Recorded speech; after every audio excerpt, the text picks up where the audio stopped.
Panchakalpatruvyascha Kripasindhivyacha Patitanam Pavanebhyo Vaishnavebhyo Namo Namaha.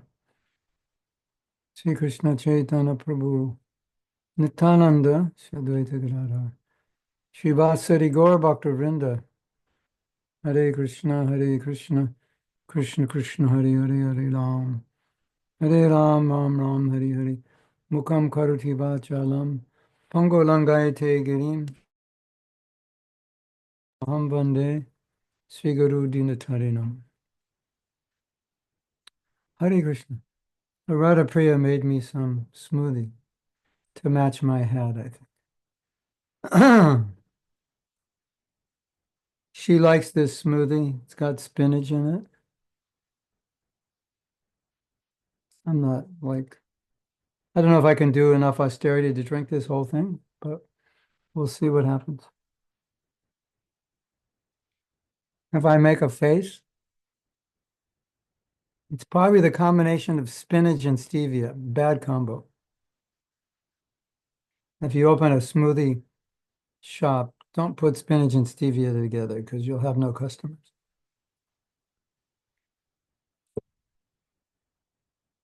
So I have an idea and of what we can discuss.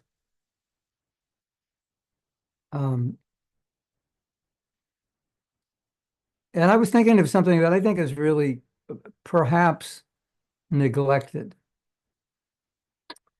And that is what we can learn from Prabhupada's example. Look, sometimes, we know what Prabhupada does. Sri Radhe, for those of you who read Sanskrit or Hindi, you already know it says Sri Radhe. Those who don't, now you know what it says. So I'm all wrapped up in Sri Radhe. But you really shouldn't have it below your waist. So we're going to put it back like this. And it's like 40 degrees outside, which is, what is 40 degrees? And it's like 5 degrees centigrade or something crazy. So that's why I look like I'm cold. So a lot of times when I think about Prabhupada's example, I notice that it seems like from his example, filtering down into something which inspires us in our life to do, a lot of times it doesn't happen. It's like Prabhupada's example is forgotten, perhaps, neglected, or maybe thought irrelevant. Well, that's Prabhupada, what he does, I can't do that. And I think that's a huge mistake. And what I thought we could do together is come up with some examples Prabhupada sets in his life and then discuss how those can be inspirations for us. Maybe not exactly the way Prabhupada did it, but in a general way. So you might say, here's an example. You might say, Prabhupada cut down on his sleeping. And how is that relevant to us? And then, the natural thing you would say is, well, we should reduce our sleeping. But I want to take it broader because the reason Prabhupada cut down on his sleeping is to fulfill the order of his spiritual master to write books because he didn't have time to write books during the day. Or if he had time, it wasn't easy because there were too many things going on. Couldn't focus. So it's not just an example of reducing sleeping, it's an example of dedication to the order of the Guru. So I would like us to take these examples and then expand upon them to see how we could look at this example and say, this is an inspiration for my life in a particular way. And I actually wrote a Vyas Puja offering about this. I think it's either 1989 in Mauritius or 1990. And it's all about the examples Prabhupada set that I wasn't following, or I could follow better. So I want to start and give you an idea, give you some time to think. I want to start. And then if you have any ideas, you can raise your hand or you can put it in the chat. Um, there's a couple of ideas I have. I had mentioned, I may have mentioned when I was sharing my hospital experience that I was very moved by a story in which Prabhupada asked a devotee to go to Eastern Europe to preach, including Russia and East Germany, the communist countries. And they didn't really know what they were going to eat. And so the devotee said that there may be nothing to eat there for us. Maybe only meat. Then Prabhupada said to the shock of everyone, and if you haven't heard this story, you'll also be shocked. And Prabhupada said, then eat meat. He didn't mean eat cow, but eat something, fish, chicken, pig, whatever, lamb, whatever is available. And then the devotee said to Prabhupada, well, what about my consciousness? Like I'll ruin my consciousness if I eat meat. And Prabhupada said, damn your consciousness. Like, so I have to, this doesn't sound like self-care. It sounds like what? Compromise your spiritual life to save the fallen souls. But preaching behind the Iron Curtain, preaching in communist countries was really a big thing, really a big frontier. And Prabhupada he was not going to allow the fact that his disciples couldn't be vegetarian. He was not going to allow how many millions of people, what, few 100 million people, to not have the opportunity to get Krishna because his disciples might have to eat chicken or fish or whatever. So his point was that for this service, we're willing to make sacrifice. I mean, he didn't have to eat meat. But wasn't that the example that Prabhupada set? Like nobody wanted to come to America because so many reasons why you wouldn't want to leave Vrindavan and come to America. You could have a whole list. And more or less Prabhupada's mood was, damn it, doesn't matter, we're going to do it. Because this country, there's millions of people waiting for Krishna, and we're not going to allow anything of personal consideration or inconvenience to get in the way. So I think that's one of the most outstanding qualities that Prabhupada had, of his willingness. It's just his compassion, but it came out as his willingness to accept inconvenience or accept things that maybe he really didn't want to do. They weren't pleasant, but he did it to spread Krishna consciousness. So I think that's such an important example. And if you want to remember that example, all we have to remember is 3 words: damn your consciousness. Like you can write that down on your, whatever, wherever you want to write it. You can get a tattoo, damn your consciousness. People are like, what does that mean?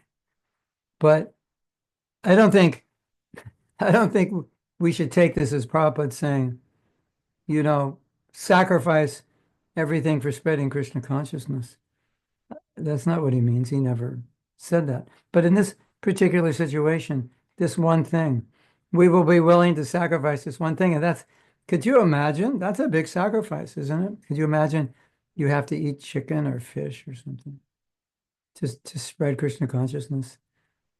I think in Russia, you had potatoes and cabbage, and you could find some bread, and if you went to enough shops, you could find some milk. And so it wasn't necessary, but Prabhupada's willingness that if this is what we have to do, we'll do it. It's like, wow, what an example for us, for all the, all the times we don't want to do something because it's austere or uncomfortable, we don't like it, and so forth.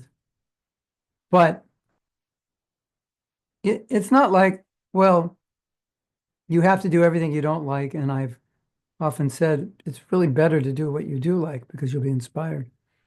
But sometimes what you don't like is something your spiritual master likes. Like he wants you to do it. And do I have to? Yeah, do this. I want you to do it.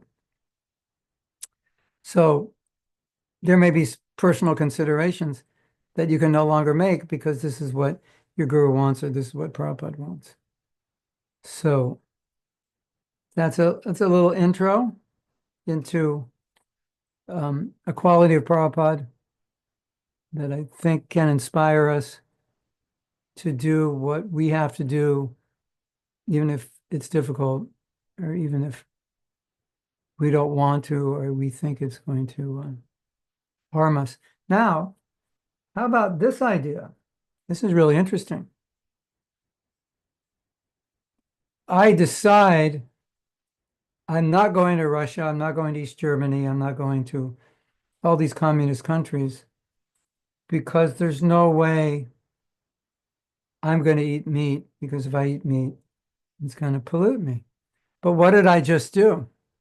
I just disobeyed the order of my guru. So what's more polluting, eating meat or disobeying the order of your guru? You want me to answer it for you? Disobeying the order of your guru.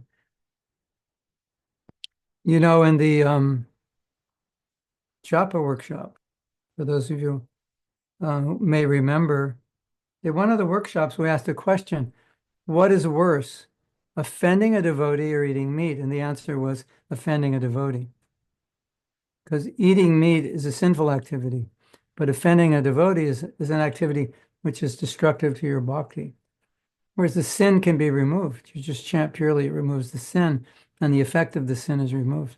But the effect of offending a devotee, it's not easy to remove that. And so on the surface, the answer would be no. Meat eating, it's regular principle that we shouldn't do it. That would be disobeying the order of the guru. But if the guru said you can eat meat and you say, nope, I won't do it, now you're disobeying the order of your guru, which is a greater mistake than the eating of meat, especially if he allows you to do it or even tells you to do it. Uh-huh. Yeah. So I think Prabhupada exemplified, not that I think I know, Prabhupada exemplified this dedication to his guru to such a level that everything else was a secondary consideration. How will I live in America? What will I eat?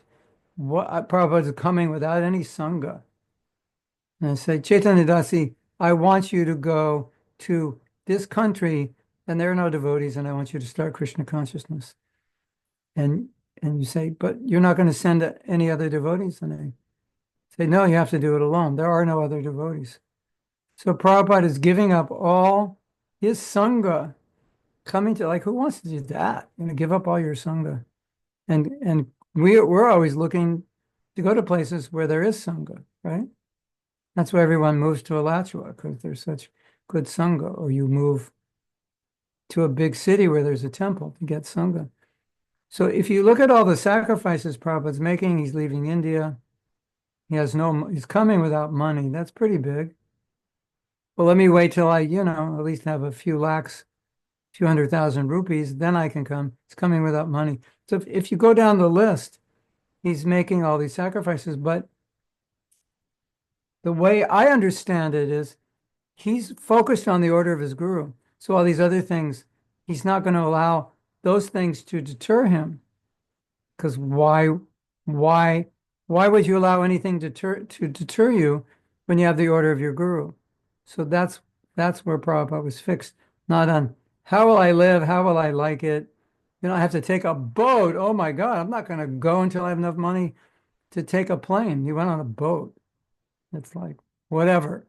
That's the only way I can get here to America. Then we take a boat.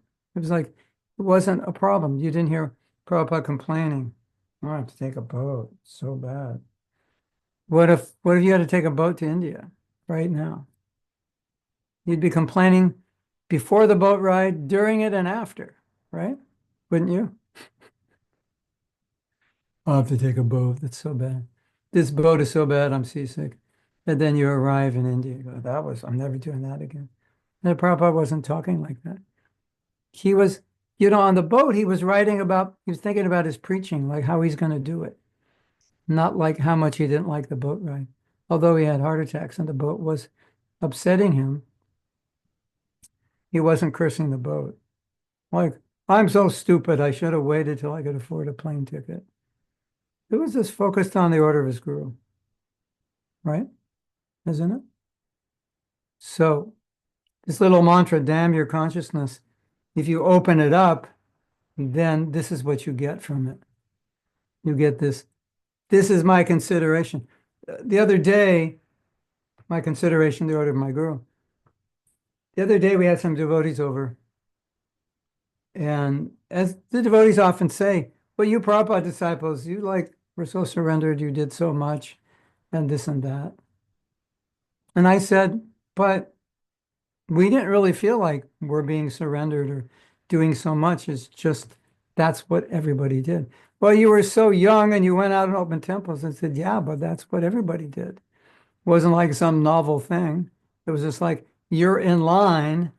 And when you've been a devotee long enough, someone's going to tap you on the shoulder and say, it's time for you and these other devotees to go and open a temple. And you'd say, okay, because that's what everybody was doing. So, and so where was that coming from? It was just following in line with what Prabhupada was doing. So you see all this, oh, you Prabhupada disciples are so surrendered. But basically, we were just kind of emulating what Prabhupada did. You just go somewhere, you have very little, you start with nothing, you just go out on the street and chant, and you make it happen. And so for us, that was just normal.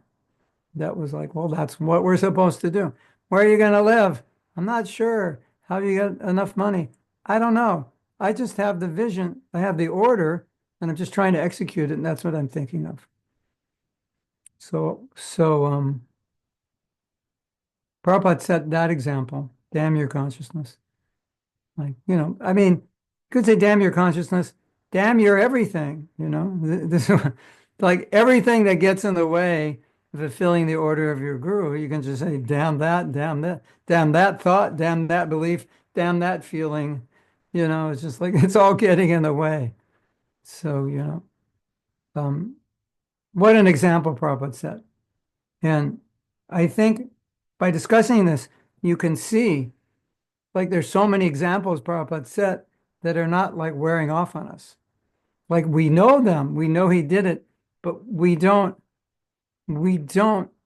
bring that into our situation and see how that can inspire us.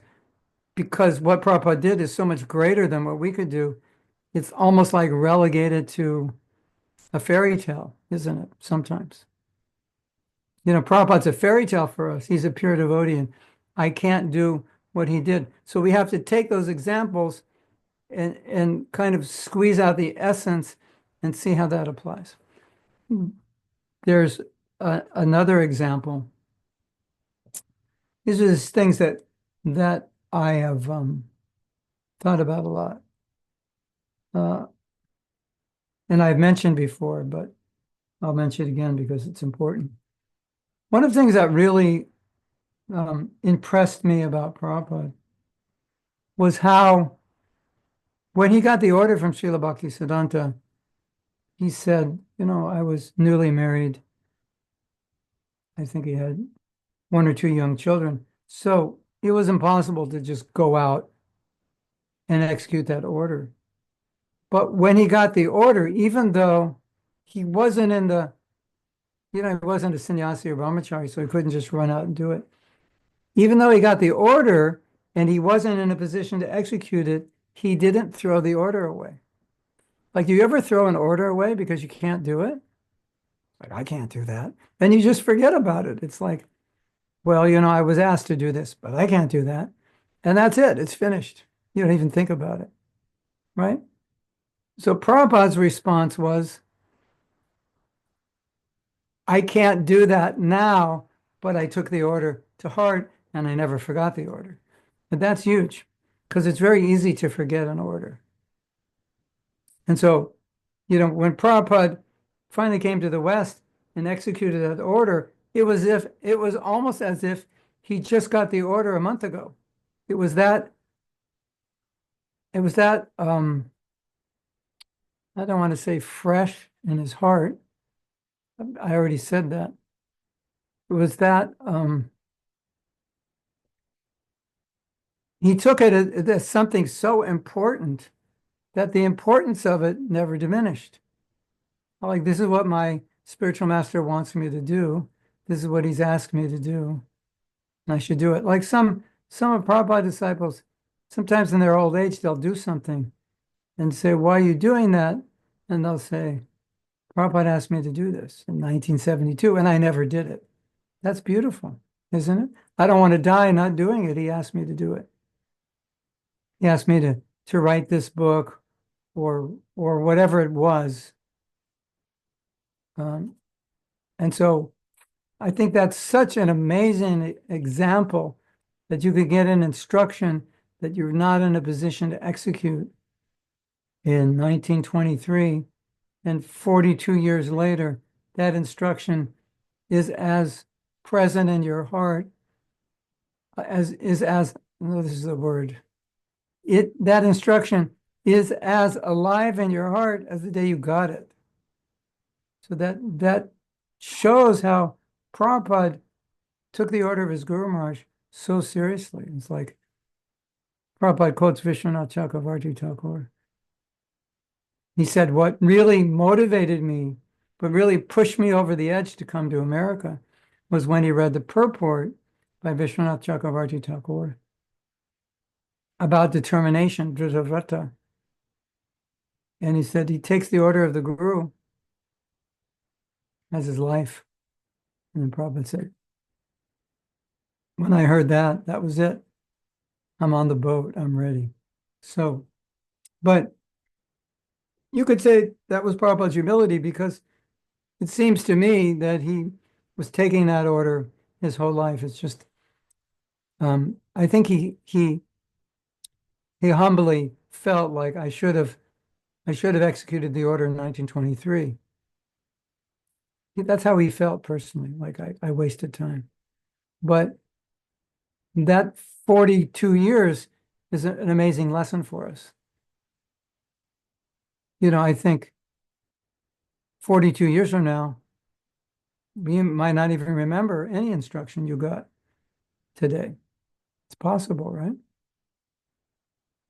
So if we were to kind of summarize that particular example Prabhupada said, I would say it means when he got an instruction, it went from his guru, went deep within his heart, and it became his life's mission to execute that order. And all we can say is, wow, what an example. And the reason I wanted to discuss Prabhupada's examples is because I think, when I think of Prabhupada, I think we are so fortunate because everything we need to be Krishna conscious is there in his example. Like every problem you have or everything you lack that you need to add to your Krishna conscious profile, there's an example that Prabhupada set that you could adopt or at least be inspired by to solve that problem or to move you forward. And it'd be such a great loss for us if we don't take advantage of that. Don't you think? And I think in many ways we don't. We don't relate to it, or we don't notice it, or maybe we don't even know about it. But I think if you go down the list of of everything you would need to be Krishna conscious, you'll find an example to inspire you in Prabhupada's life. Don't you agree?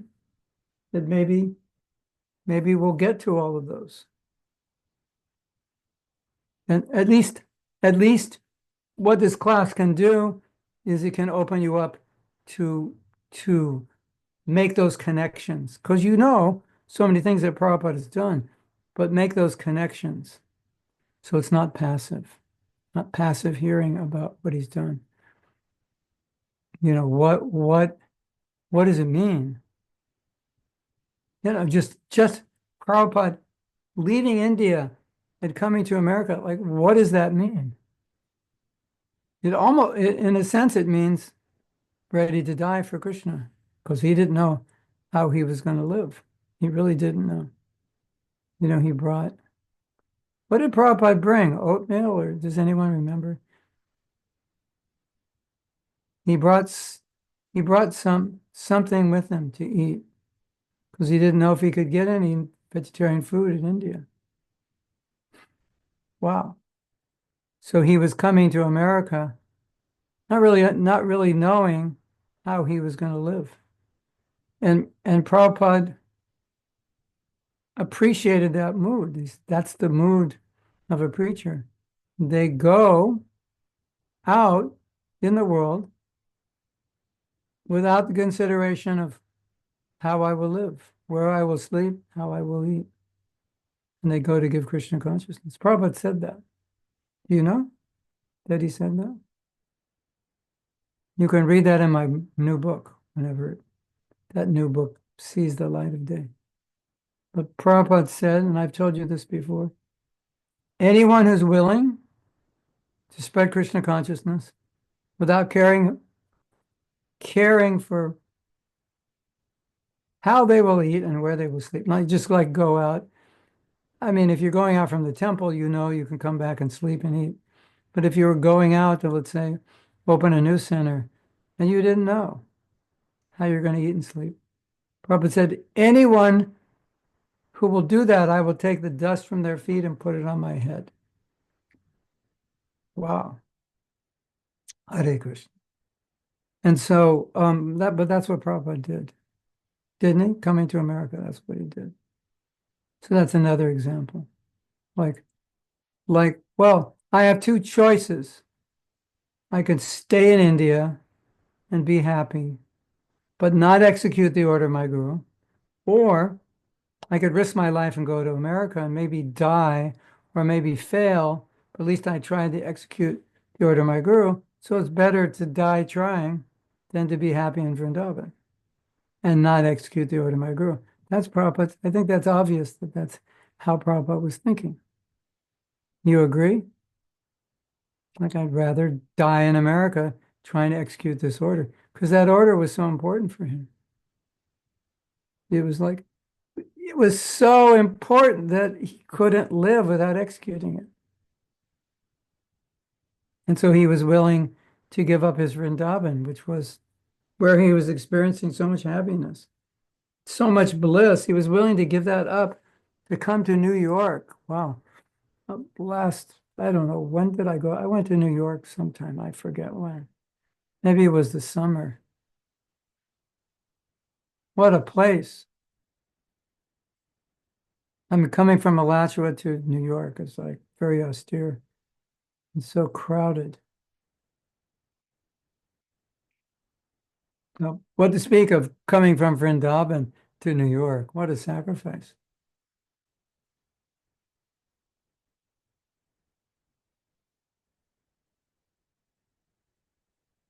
And I've often said that Prabhupada never complained about the difficulties that he faced. And I think this class answers or explains why, because he was focused on the mission of his guru. And so whatever austerities he had to undergo within that mission is just part of what had to be done. So if we're complaining, my guru wants me to do this, but I'm complaining, I don't want to do it, it's so bad, why do you ask me? This and that. It's kind of like we're cursing the order, isn't it? In a sense. Like Prabhupada said, he once said, if you see the deity like stone, then you're going to think, oh, my guru has given me this big burden to worship the deity. Why did he give me this burden? So it's like you're like cursing the order. So, yeah. Huh. Hare Krishna.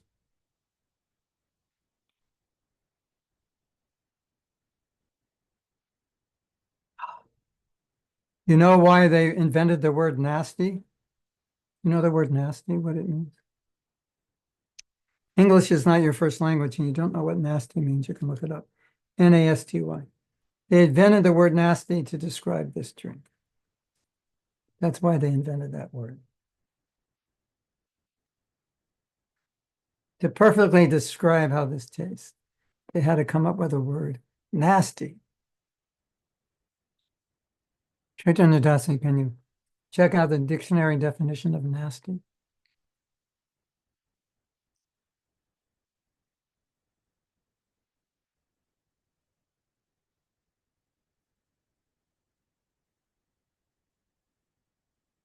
Hare Krishna.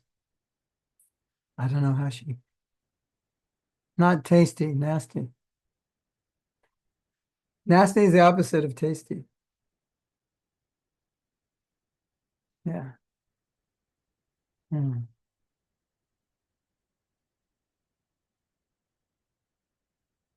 Yeah. Okay. Cool. Um, we're waiting for the definition, but while we're waiting, um, we can all glorify Radha Priya, who drinks this every day. She's doing great austerity, but she's going to say, I like it. It tastes good, which proves what I always said. Radha Priya is crazy. And now it's proven. She likes this.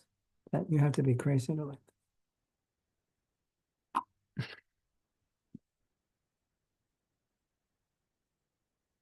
Nasty, very bad or unpleasant. Yeah. That's a mild definition. Okay. Radha Priya says, you reminded me of a book I read a while ago called Salted Bread, which describes incredibly harsh austerities the devotees in Eastern Europe endured to spread Krishna consciousness. They're truly real life superheroes. Yeah. I think it shows us that when you're fixed on a goal, nothing's going to stop you. So Chaitanya Dasi says, I'm inspired by Prabhupada's simplicity, humility, and honesty. He met Bhaktisiddhanta in 1922. And although he accepted him in his heart immediately and did service whenever he could, he waited for 11 years to get initiated because of his family life. He spoke so humbly about his doubts when he got assigned to take sannyas, and he spent his whole life preparing to finally fulfill his spiritual master's order. Yeah. Hmm. Um, the honesty is part of humility, which means to admit your lack of qualification. And Prabhupada, he never felt qualified, even when he was getting results. Personally, he never felt qualified. And he would often say, so many God brothers who had Bhaktisiddhanta's personal association who were sannyasis, he was a grihasta. He didn't have that association. They were learned scholars, more so than he, etc. And so that's why he would say I didn't feel qualified, like there were more qualified people to do this, but nobody did it. So I did it because someone had to do it, but I never felt qualified. And then, as you probably know, Prabhupada said, whatever I have done has been only by the mercy of my Guru. That was his experience because Prabhupada was watching the spreading of Krishna consciousness unfold in front of his eyes. And he could see that there were so many things that he was not doing that were being arranged. So he took that, this was all the arrangement of my Guru Maharaj, who wanted me to do this, who said, go to the West, it'll be good for you, it'll be good for the people you preach to. It was kind of like, here's a certification that you'll be successful. I will be behind you. I will help you. And so that was Prabhupada's experience. Along with this idea of simplicity, honesty, and humility, which a really good example Prabhupada set is that he was never adversely influenced by the power and resources that were given to him. He never used it to exploit, manipulate, abuse, but he only used it to serve. And that's not always easy to do. It's easy to do when you don't have the power. When you're not given the power or resources, then you can't misuse them because you don't have them. But when you have them, you have the opportunity to misuse them. And of course, as conditioned souls, we like to control and manipulate, even abuse people, take advantage. So the reason that a pure devotee is not affected by the resources that he's given, the power that he's given, the influence that he's given, is because he never forgets that he's a servant, not for 1 second. And so as long as you remember I'm a servant, then nothing is going to bewilder you, because no matter what you have, it doesn't change your attitude. But when you're conditioned soul, what you have changes your attitude. Hey, I'm better than you. Look what I have. I have more money than you. I have a bigger position. We joined at the same time. You're a loser. I'm not. You have no position. That means we're forgetting our identity as a servant. And also because we like to take credit for what we do, because we want to be praised. That's why we like to take credit. Prabhupada doesn't need to take credit. And if he ever took credit, it was only because he wanted to show that whatever he did was by the mercy of his Guru. So you might say, seems like Prabhupada took credit sometimes. But if you analyze it, he was only saying that so he could glorify his Guru and say that whatever I did, okay, I did it. You could say I did it. It wasn't someone else who did it. I did it. But it was being facilitated through the power given to me by my spiritual master. So he never took credit. That's humility. You don't take credit for great accomplishments. And when you're proud, you want to take credit, because if you do, then you can attract people to honor you. And so if you want to, I've often said, if you want to be honored, you're in the wrong movement. You have to join another movement, something materially based. You can compete for honor. But if you've joined ISKCON to be honored, no, you're in the wrong place. This is not the goal of joining ISKCON. So you can get some position and finally get honored. Hare Krishna. Yeah. You said simplicity, honesty, and something interesting about Prabhupada's honesty. I don't know if you've noticed this. And I think this is a really good example. On occasion, in Prabhupada's lectures, he will talk about his Grihastha life. When I was a Grihastha, we were doing this. He tells a story that he went to a movie with his son, and when his son saw a woman in the movie, his son said, "Oh, there's another mother." because Prabhupada was talking about seeing women as mother. So he gave that example. So we hear that example, right? And we go, okay, all women as mother. That's the focus.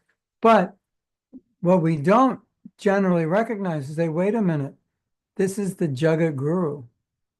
This is the head of the Hare Krishna movement. And he's telling all his disciples he was at the movies with his son. I'm like, whoa.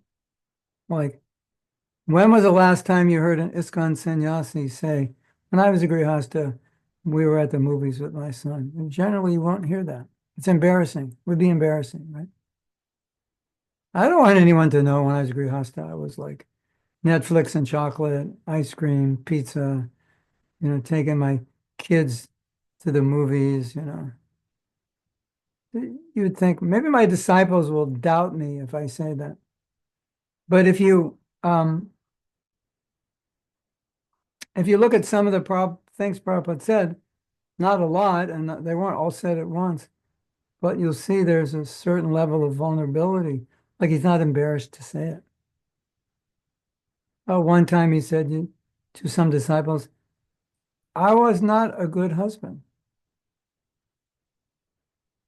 Sometimes he said, you may remember the story, he said, I didn't like my wife. I wanted to marry a Western woman and have children, white children. But that's like, Hare Krishna, that's being quite vulnerable, isn't it? It's not something that, like we would be comfortable saying. So in reflecting on this word honesty, Prabhupada just very naturally said these things.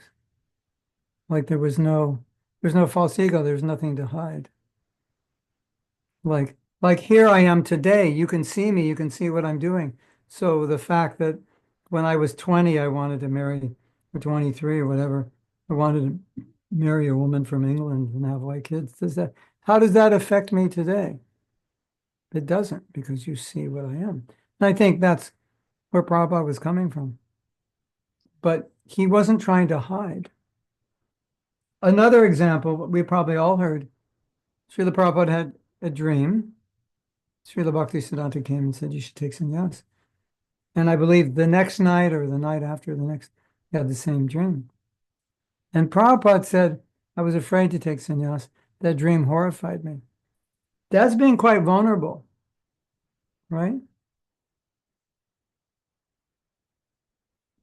Saying that I was afraid to become a renunciate. I didn't feel qualified.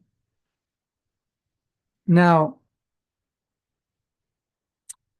when understood in the right way, we see this vulnerability as a manifestation of honesty and humility. So it doesn't have a negative effect on us, because we can see that Prabhupada was not embarrassed to say these things. He was just being honest.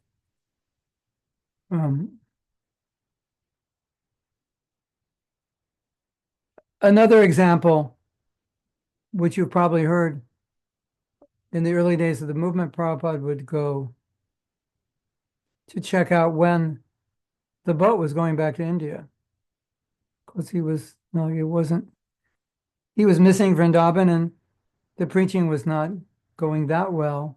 He was homesick, and he would say, I would go there. I was missing Vrindavan. He was willing to admit it, that it was difficult, it wasn't easy. And I think it's important also because sometimes we say, well, Prabhupada's a pure devotee, so everything was easy for him. But even though he was a pure devotee, he was not dealing with easy things. Easier for him than it would have been for us, no doubt. But it doesn't mean it was easy always. Leaving your family, taking sannyas, coming to the West, dealing with all the hippies, not easy. It's definitely not easy. Your leaders running off, stealing money, not easy, There's so many, what Prabhupada had to deal with Juhu, so many problems. And Prabhupada would say, I've got headache. He would say, we've come for eternal bliss. Now we have eternal headache. So Prabhupada was not he was dealing with these difficult things and it was affecting him. And he was not afraid to say that. One time, you may have heard the story. The disturbance was so great in Juhu that the GBC, Tamal Krishna Maharaj, was so disturbed. His mind was so bothered by what was going on. It was just like an impossible. Ever been in a situation and it's an impossible situation? You can't solve it, but you're trying to, but it's impossible. You put this up and then someone knocks it down. Then you fix it up and it breaks from the bottom. It was like that. So he told Prabhupada, I can't even chant my rounds. I'm so disturbed. And Prabhupada said, I can't chant my rounds. I mean, I can chant, but I can't focus. And Prabhupada said, I can't focus either. There's the pure devotee admitting to his disciple that I can't even focus on my japa. This situation is so disturbing. Wow. So there's no false ego there. There's no pretension that I'm something I'm not, but it really shows honesty and humility, doesn't it? That he's so, usually if you do something wrong, it's very difficult to admit it, especially publicly.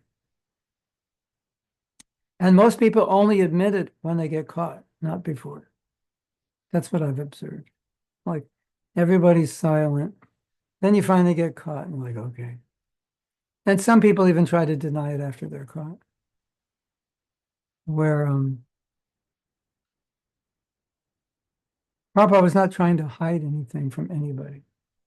And so if we talk about vulnerability, like we should be vulnerable, we should be open, we should be honest, there's your example. And I'm sure there are more examples than I've covered here, but there's your example of Prabhupada. He was not afraid to talk about his own weaknesses. Isn't that interesting?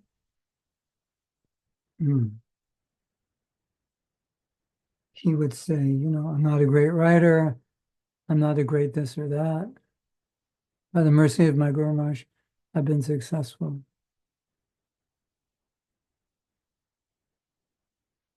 Yeah. Thank you for that. I want to check if I've understood you properly. It's not that we shouldn't care for our state of consciousness or our physical and mental well-being, but that we should prioritize our Guru's order. It's that fulfilling our Guru's order. It's what drives everything in our life, including caring for our state of consciousness, if needed, fulfilling our Guru's order, or ignoring it if it's standing between us and our Guru's order. Yeah, that is exactly correct. You've understood. Of course, you could have fed that to AI and they would have said the same thing, but you get credit for saying it. Um, you know, it's like a subtle line. Well, there's a couple stories. You may know these stories. Some of you will know these stories. Shruti Kirti tells a story that he wanted to go on Sankirtan, distribute books. And this is while he was Prabhupada's servant. And Prabhupada's servant means 24 hours a day you're with Prabhupada. And even when you're sleeping in the next room and Prabhupada can call you. You'll get a buzzer or a bell. So you're always around Prabhupada.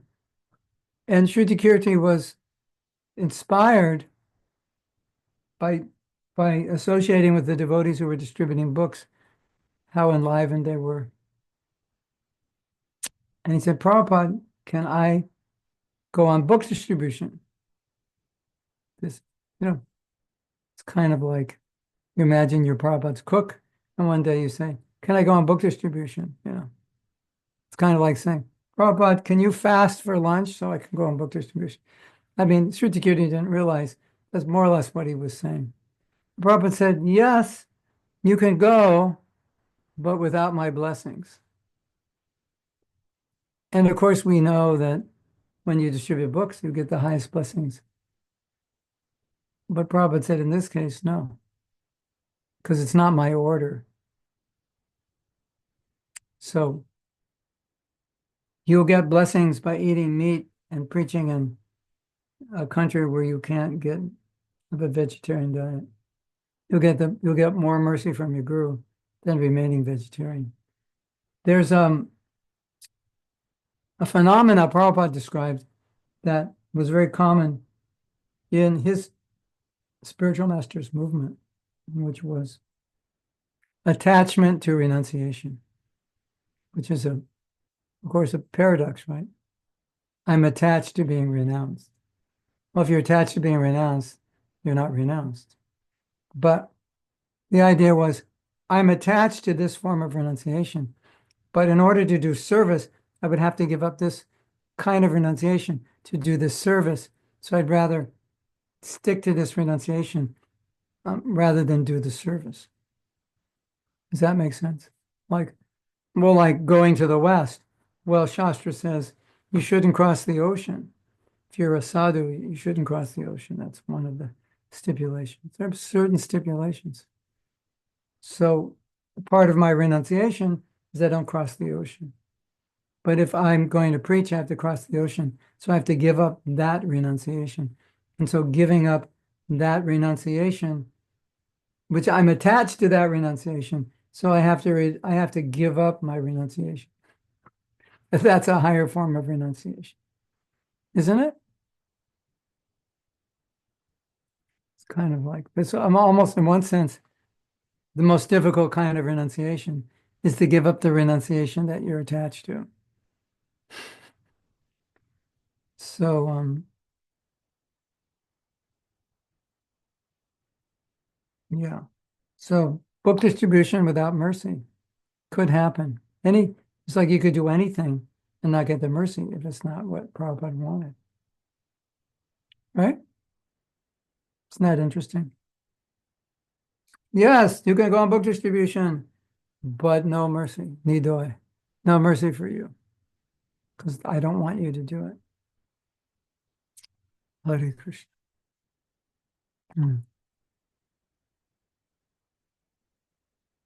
It's another thing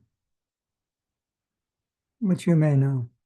Srila Bhaktisiddhanta had diorama exhibits. He used to take these dioramas to public places and have big exhibits.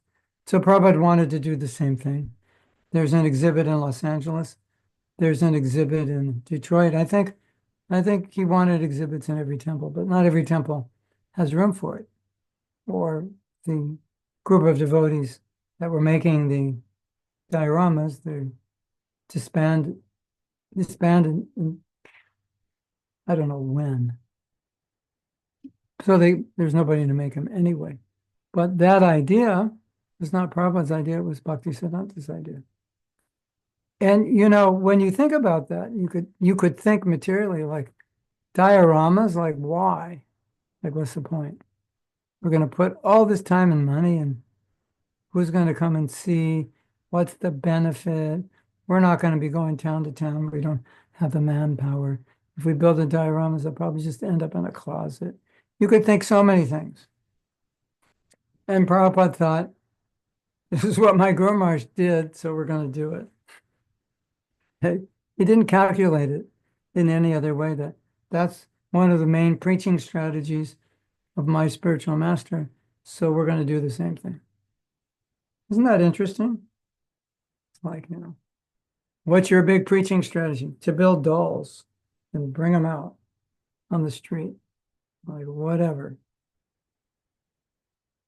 That's what my Guru Maharaj did. Of course, you might say, well, times are changing. Is that like really what we're supposed to do? You could debate that and come up with an equivalent or something. You can make a video now with all the dioramas or whatever. But anyway, I thought that was interesting. The way Prabhupada was so faithful to what his spiritual master did. Tried to copy that. Thank you. Radha Vinod, Hare Krishna. Your example of Prabhupada is certainly inspiring to me. With my mental illness, I'm currently not able to fulfill all your wishes, desires, and instructions for me. I have faith one day I will. Good. This class just confirms my faith, motivates me to keep trying. Yeah. If you keep trying, what more can you do? Chaitanya Dasi said, Prabhupada came with dry cereal, which means he was, if necessary, he was prepared to live on that. Small amount of money, but that money, it was rupees, and rupees were not of use in America. But he sold a set of Bhagavatams for $20. So he had $20, which may have been spent on the taxi. $20 in New York. How long does that last? One lunch, one Starbucks, and one subway ride, and that's it, basically. Our dependence is on Guru's instruction, but our independence is in executing that instruction. Oh, that's pretty cool that I said that. I love to read what I said because I don't know I said it. Apparently, I didn't say it. If I'm reading it now, being impressed by it, Krishna must have said it for me.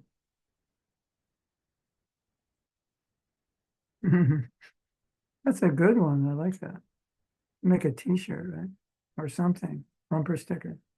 Our dependence is on Guru's instruction, but our independence is in executing that instruction. Because you don't have to execute it, right? That's your independence. I came late to class. Could someone tell me what was the time distance? 42 years from getting the order to executing it. All right. I can just speak from personal experience because I've been given orders 42 years ago. Right. Generally what happens, and I'm sure you've experienced, the longer the distance between today and the time you got the instruction, the less significance that instruction tends to have in your life. That's, I don't know, I think it's just the way life is in general. We can give it a name. The law of diminishing returns in relation to instruction. It's just, a lot of times I'll remind devotees, you're supposed to do this. Oh, yeah. Thank you. And then they do it like they forgot. Or life took over, You know about life taking over. Have you noticed? Sometimes life takes over and you just like forget who you are and what you're supposed to do. And I think life now is way more complicated than when Prabhupada was here. I don't think I know. So it's a bit of a challenge to feel the relevance of an instruction that you got 42 years ago today, because that time distance tends to minimize we could say, the frequency of which that instruction vibrates within you. And it's, if its instruction is old enough, it's almost like your mind can just rationalize it away. Well, I got that instruction in 1989. Now it's 2025. So, it's almost like you just vanquished that instruction just by saying it's old, because old means, oh, it was 1989, nothing's relevant then. That was, floppy drives and big computers, and now it's 2025. So it's almost like, we make it irrelevant with all the other irrelevant things. That makes sense to you? So that's just, it's a tendency. I think we all understand that because we all have experience of that. But it's not the tendency Prabhupada had. Hare Krishna.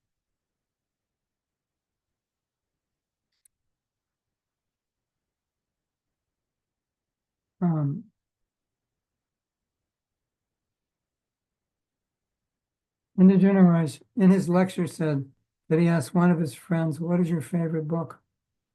Srimad Bhagavatam or maybe Chaitanya Charitamrita, and his friend said, Prabhupada Lilamrita. Yeah. We're beyond lucky because Prabhupada is so close to us. Feels like he's our grandfather. Yeah, and again, let us underscore that the whole reason I chose this topic is that we don't overlook the examples Prabhupada is setting for us because just makes it easier for us to be Krishna conscious. I'll tell you another story. You may have heard this. I mean, if you've attended every class I've ever given, you've heard all these stories, but it's always good to hear them again. And many of you have not. In 1981, I went to Johannesburg, South Africa.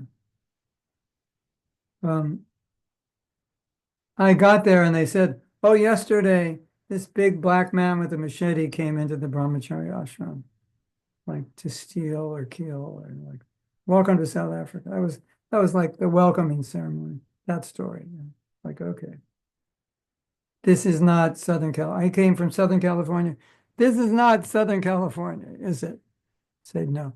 And there were like 6 devotees. We were like 40 miles from the city on about 15 acres. And the first thing that I noticed there is because at that time there were so few devotees in South Africa. And because South Africa is at the tip of Africa, it's not on the way to anywhere. It's only on the way to the South Pole, basically. But it's not on the way, if you want to go to India, just fly through Europe. You don't have to go down.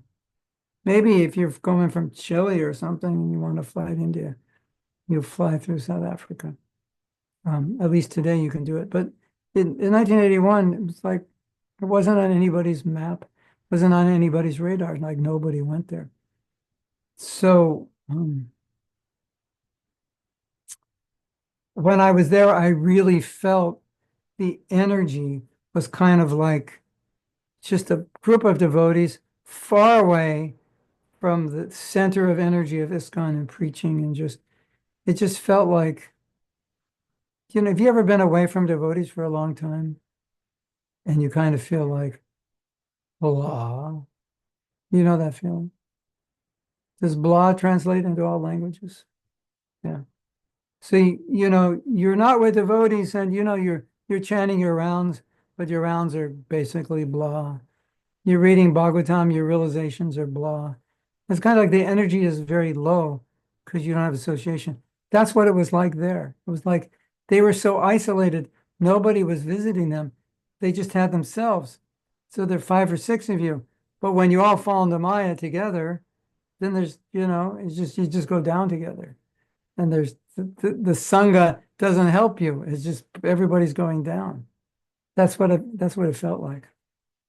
So in that environment, I was trying to inspire the devotees who were affected by the disease of blah. Jai Prabhupada, yeah, distribute Prabhupada's books. Blah. That was kind of like the response I was getting. It was really difficult. So I never experienced anything that difficult. I wasn't used to it. And I was getting discouraged. I was feeling like Prabhupada in America, like maybe I should just go back to America. This is really hard. And the leader there, maybe call him a regional leader, he said, read the Lilamrita. And I read the Lilamrita and all the difficulties that Prabhupada went through, and I felt what I'm going through is nothing compared to that. It helped me so much to read about what Prabhupada tolerated. So that's what I'm saying. They're like Prabhupada's, what he did is like, there's the solution. It seems like there's a solution to all our problems in what Prabhupada did.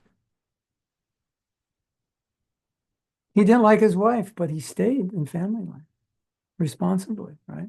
We have to do that with in our jobs, families. We like it, we don't like it. We have our duty. He did it. Right? Okay.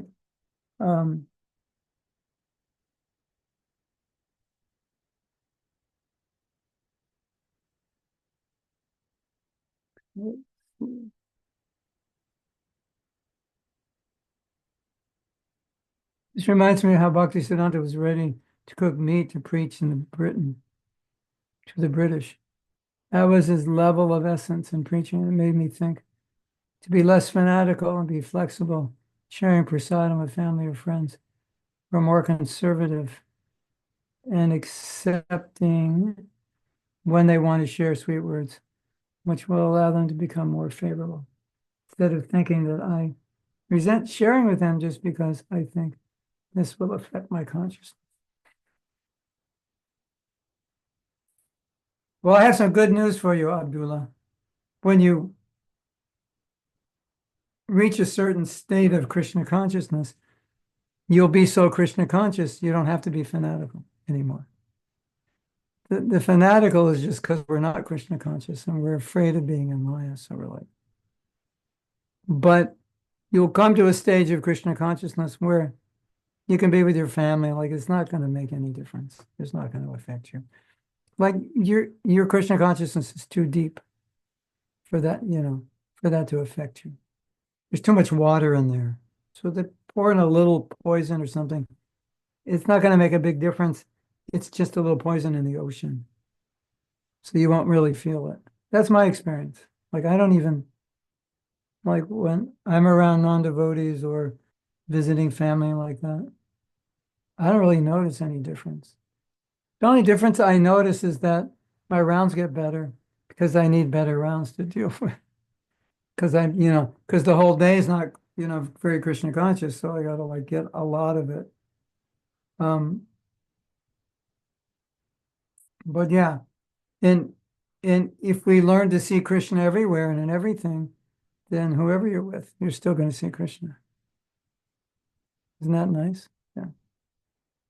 I can't see Krishna when I'm family. Well, where does he go? He's not in the atom anymore. He like when you go home, he leaves all the atoms, he leaves everybody's heart. Like what happened? It's not like that. Um, if devotees in ISKCON become totally honest about their present and past life, what will effect will have on ISKCON progress? I think I honestly think it would attract more people. Because people are attracted to honesty. Now, I don't know. I can only speak from the Western perspective. I don't know. I can't speak from the Indian perspective. But I've seen that, you know, if we come off as holier than thou, there's a lot of people who just reject that idea. Whereas if you come, I'm trying to be a devotee. And I think you should try also to be good for you. And I have many obstacles that I face and many bad qualities. But I find that Krishna consciousness is helping me overcome them. Wow, that's attractive, isn't it? And if I admit now, it may be more sensitive in India because you might idolize the sadhus. And so for a sadhu to say like, I have this fault or that, maybe that will, as we say in America, mess with people's minds. Maybe they won't have a box for that in their head. That's possible. But generally, uh, the kind of honesty is very attractive. And the way I see it is the person's being honest about their fault, but what most people will see is that the person is exalted because they're honest. So they won't focus on the fault, they'll focus on the honesty. They'll think, wow, that person's very humble that they could admit that. And I think we understand that every human being has faults, even though they're very advanced in Krishna consciousness. Still have human faults. Sometimes we get upset about things. There still may be a little envy, a little resentment, this and that. I'll tell you another thing, Kamal, that when I teach about forgiveness, I tell people about my own journey with forgiveness and how I became resentful of one devotee. And many, many times after the course is over, devotees will say, it was much easier for me to give up my resentment when I heard your story, how you did it. And I think it also, it also lets devotees know that even great devotees struggle. And even, so I think that's important because if you think there's a certain class of devotees who are not struggling, you feel really bad about your struggle because you'll think you're like the black sheep or something amongst all these beautiful white sheep.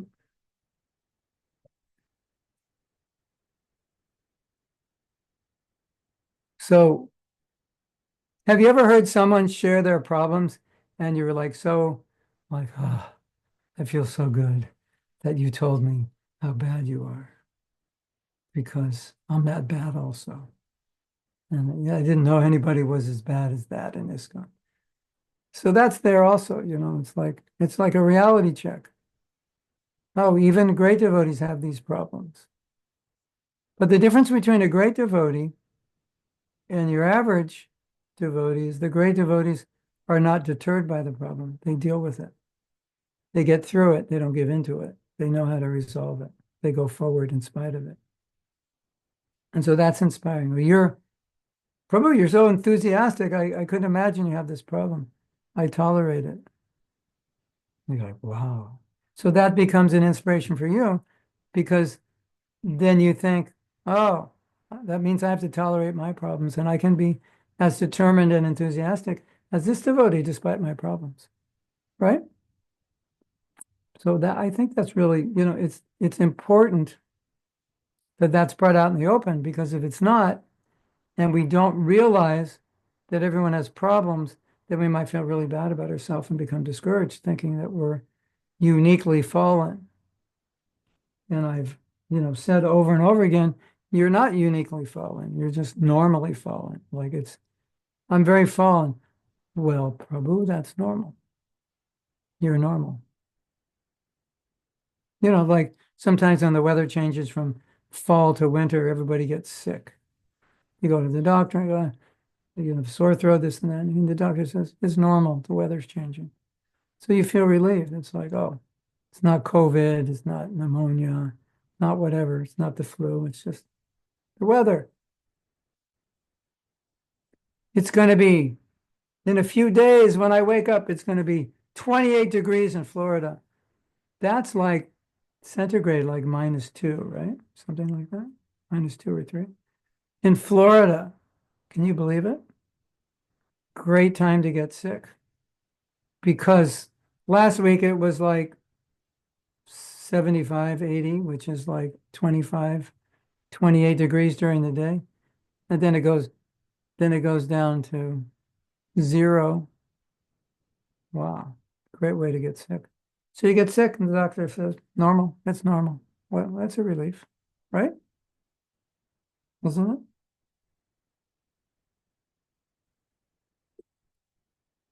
Prabhu, I'm struggling so much. My mind is crazy. It's so hard to focus on my rounds. And I struggle to follow the principles and I don't like to read and I'm lazy and I get up late. I go, oh, you're 100% normal. You're the 46th millionth devotee that just told me exactly the same thing. And then you're relieved. Like, oh, okay. Really? 46 million? Yeah, you're 46 million and one. Pretty much verbatim, what you said is what they all. So I think that's the importance of vulnerability. And the lack of vulnerability makes us think nobody has any problems. That stuff is like, that's like for the new bhaktas, but not for anyone who's been around more than 3 months. And then you get discouraged. Oh, I'm so bad. Well,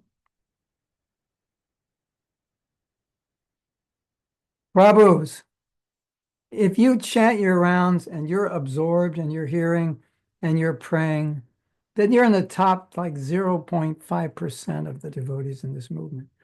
Because most devotees can't consistently do that. And if you can, you're fortunate. You're special. And if you can't, keep trying. You're just normal. You read Bhagavatam and you read these stories. where these like very elevated sages become attracted to these beautiful women. I mean, they're apsaras, they're from another planet, so you can't blame them. But and you're thinking like, and they just had sex or they got married, like within 3 minutes. It's like, what's going on here? It's just normal. That's normal life, right? So does that ever happen to you? Maybe you don't run off and marry the girl, but maybe you just do it in your mind for like a minute. Um, yeah, well, that's just normal. If it happened to Dave, it could happen to you, right? If it happened to Vishwamitra Muni, it could happen to you. Could. Yes. Not saying that as an excuse, but one of my disciples wrote me and said, I broke one of the principles, the fourth principle. And I said, well, you're in good company. Vishwamitra Muni, Vyasadeva, so many leaders of ISKCON. You're in good sangha. It happens. I didn't want her to be discouraged. I knew it was an accident. And I'm not saying this as an excuse that, if you don't follow, it's okay. I'm just saying it's quite normal for a conditioned soul to struggle with these things. But then as you become advanced, it becomes easier. And when you become advanced enough, you don't struggle. And you relish everything. It's just Krishna consciousness is just relishable. So you wouldn't struggle with these things. But until you reach that day, you struggle. And as the days go by, you get closer to that goal. And just when you think you're this far from the goal, Maya will come and give you a reality check to show you're actually this far. Don't think you're this close. And we need that. So sometimes she'll send some apsara or ups, I don't know what's Gandharva to walk by, and you're like, just like, oh, reality, the attachment's still there, or whatever it is, envy or whatever, you lose control of your anger or whatever, just to show you that, yeah, you've got a ways to go.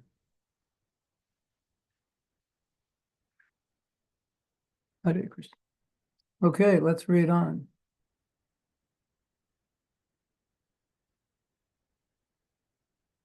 Gauranga says, I'm concerned about the humility and all these open statements of Prabhupada. Not in a way it affects us. It's a food for people who start to criticize Prabhupada and the whole movement and start picking up all the garbage.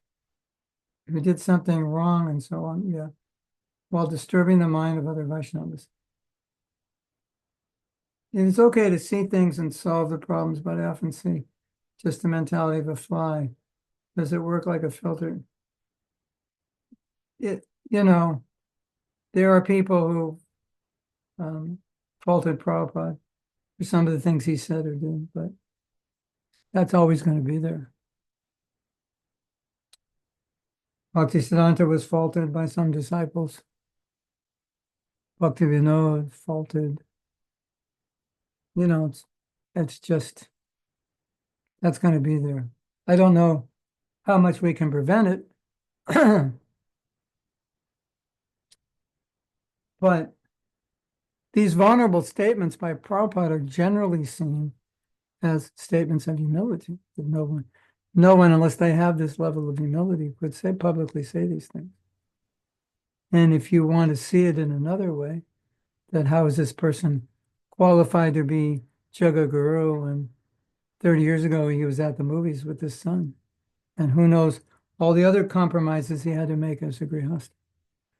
And Prabhupada said, quoting Bhaktivinoda Thakur, he said, you evaluate the success of a guru by seeing how many people his association has affected, how many hearts have changed by his association. That's how you see it. So it's a question of understanding how to evaluate who is advanced and who isn't. And, one of the signs of advancement is you say you're not advanced. Oh, there he is. He said he's not advanced. I reject him as my guru. No, that means he is advanced. Otherwise he wouldn't have said that. So you have to be able to see that. And if you can't see that, you're, not that well situated in bhakti, then you could make offenses. That's for sure. And what can be done? Everyone has free will. We should defend Prabhupada as far as possible. That's for sure. We should not, maybe like you say, not relate certain things about him that could be misunderstood. That's there. But at the same time, Gaurangi, like all these things are on the internet. So even if you don't say them, they're out there for people to read and misunderstand. And so our job is to try to explain these things to people, which is important. If I could turn the clock back, then I could go to Prabhupada and say, you said this, what do you mean by it? And he could explain it. And now, in lieu of that, we have to try to explain it as best we can, as best we understand.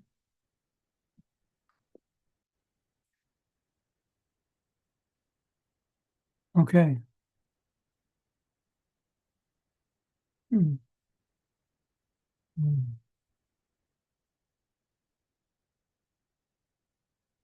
Law without devotee association should be a new devotee, should be a new dictionary term, Bhakti Burfi. Blah. In the japa retreat, sometimes I would imitate bad chanting instead of the Mahamantra. It would be blah, blah, blah, blah, blah, blah, blah. Same experience, right? Nothing. So, blah shakti. Well, we call it blah shakti. Do you have blah shakti today? Prabhu, how are you feeling? I got blah shakti. Not feeling anything. Only feeling Maya, not Krishna. Yeah, that happens. You have to be able to go on no matter what.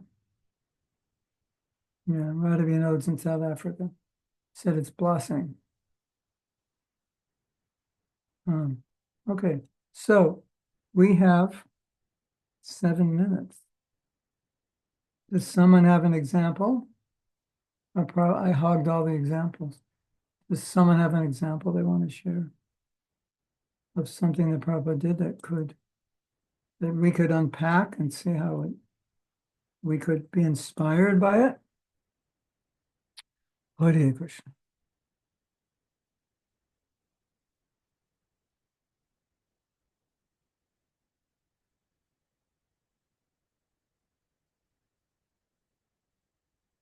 I have a question. How should we act if someone is criticizing Prabhupada and devotees maliciously and might not be open to hearing anything good? Can't say anything, then you just have to walk away. What can you do?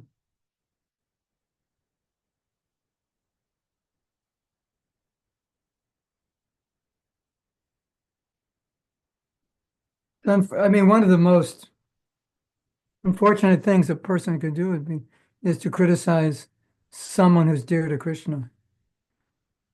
And especially this is what other religions do. In the name of defending or glorifying God, they criticize God's dearest devotee. So it's quite a paradox and unfortunate. Mm.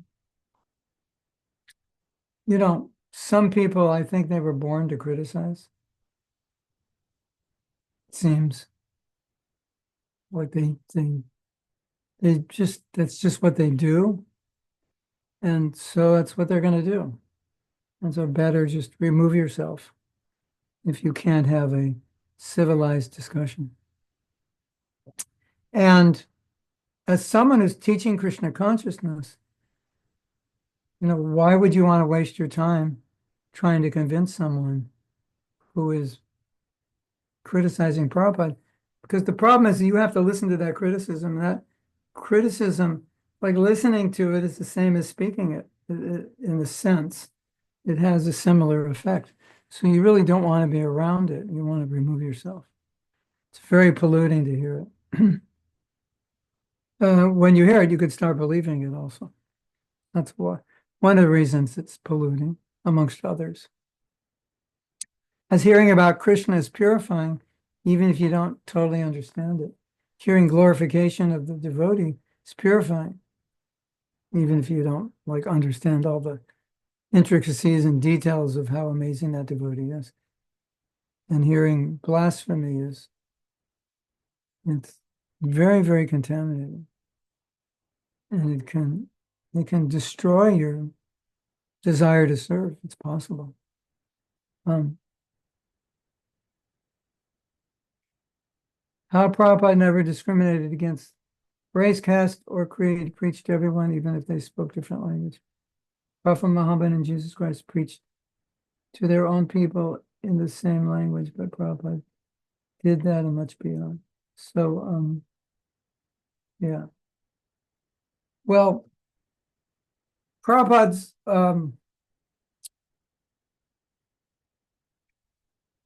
willingness to give everyone Krishna consciousness is a result of a few things.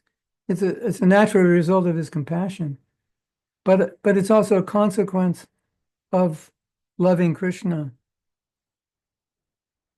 because your love for everyone is a byproduct of your love for Krishna. It is also a consequence of representing a disciplic succession who did that. Coming from Mahaprabhu, you read in the 7th chapter of Adi Lila how Mahaprabhu was giving Krishna consciousness to everyone, and if they were run away, he'd try to find a way to give it to them. And of course, that's Krishna's desire also, that everyone take it. And Krishna says in the Gita, anybody, Striya Vaishyas Tata Shudras, anybody can take it. So it's both Prabhupada's heart and also he's representing the heart of the Pasacharyas, Mahaprabhu, and Krishna himself. So you wouldn't, from a pure devotee, you wouldn't expect anything less than that. And I'll tell you a story about discrimination. So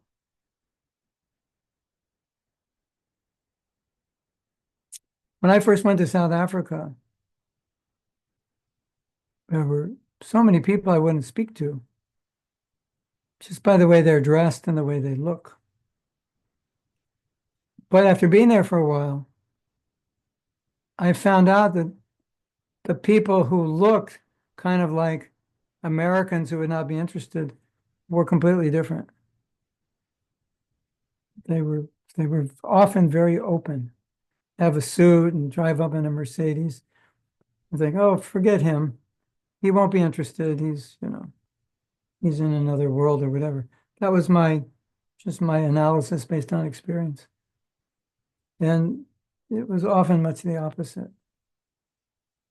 So it was interesting.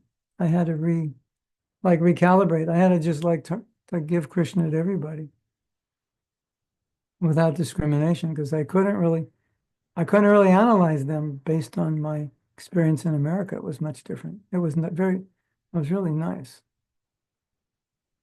I was just freely giving it, and so many people were taking it that normally wouldn't, at least in America. Mm-hmm. Yeah. Yeah. So we have a story here.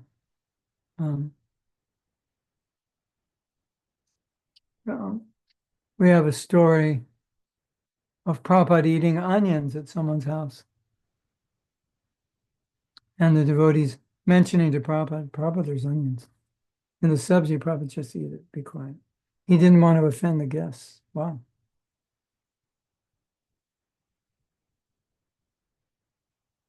Now you're all thinking, I hope I get an invitation to an Indian's home because I love onions. We can eat them there. It's bona fide, you know. Call up some Indians. Put onions in it. Don't tell anybody. Yeah, that's interesting. Mm. So I think we'll end here and then we'll continue.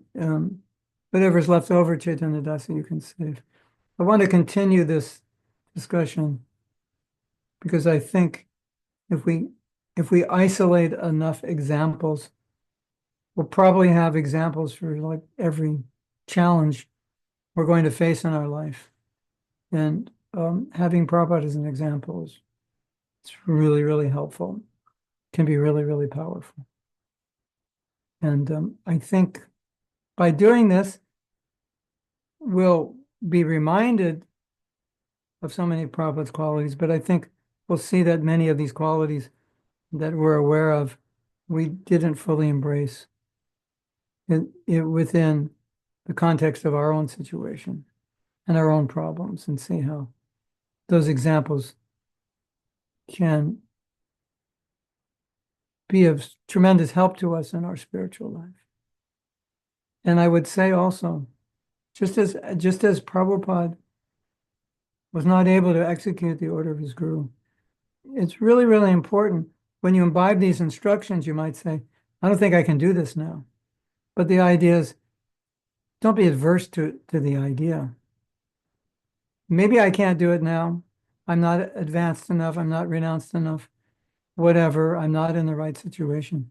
But don't throw the instruction away or don't throw the goal away. Keep it in your heart. It's like, someday I'd like to do this. Someday I'd like to execute this order like that. I think that's really important. Because holding that order in your heart, in one sense, it's almost the same as executing it. But if you give up on it, it's like you rejected it.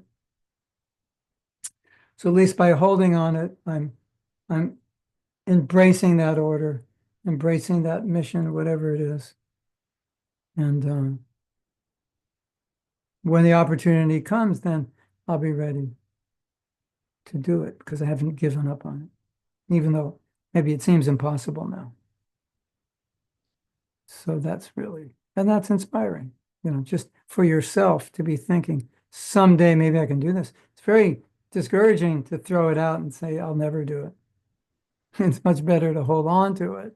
Say someday, I don't know how I'll do it. I don't feel qualified now, but I would like to do it someday, somehow. Okay?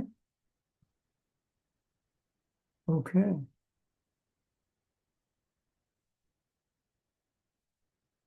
Hmm. All right, to everybody. Yeah.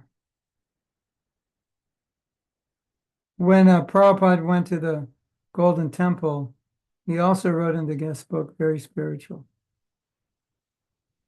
So he appreciated the Sikhs. Amritsar.